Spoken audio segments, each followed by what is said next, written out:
La sortie du Royaume-Uni de l'Union européenne va poser toute une série de questions. Et parmi celles que nous allons étudier sont les questions fiscales.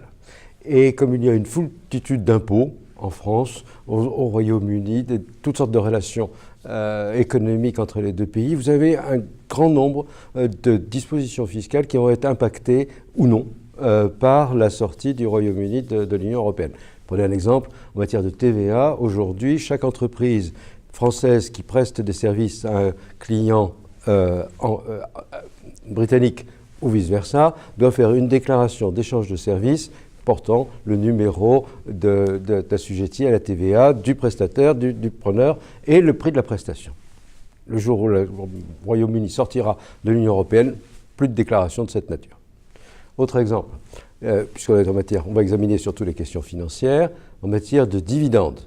Pour les dividendes versés aux personnes physiques, la sortie du Royaume-Uni ne changera rien.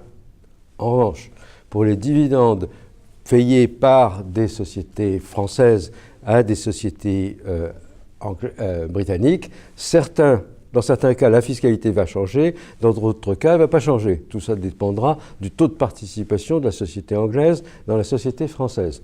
En revanche, comme il n'y a pas de retenue à la source en sortant du Royaume-Uni, pour les Français, ça ne change rien, sauf encore dans certains cas particuliers. Voilà l'exercice de notre groupe de travail qui a consisté à faire l'inventaire de ce qui bougeait, de ce qui ne bougeait pas, et essayer d'en tirer des suggestions à destination des pouvoirs publics de manière à préserver l'intérêt des opérations financières franco-britanniques et de la place financière de Paris.